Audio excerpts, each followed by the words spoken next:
এদিকে ভোটের আগে ফের ভাঙড়ে বিপুল পরিমাণে বোমা উদ্ধার। বানিয়ারা গ্রাম থেকে বিপুল বোমা উদ্ধার।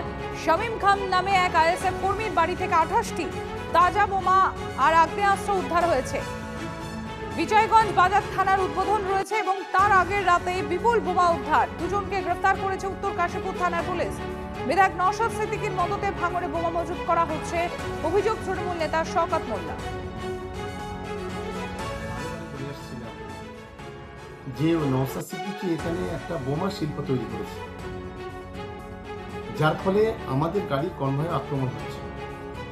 আজকে আইএসএফ এর নেতা আরিফ বিল্লাহ ভোগালী 2 নম্বর অঞ্চলের বানিয়াড়া গ্রাম, তার বাড়ি থেকে 3 গ্রাম বোমা এবং বেশ কয়েকটি লং আর্মস মানে বন্দুক সেখান থেকে উদ্ধার করা হয়েছে।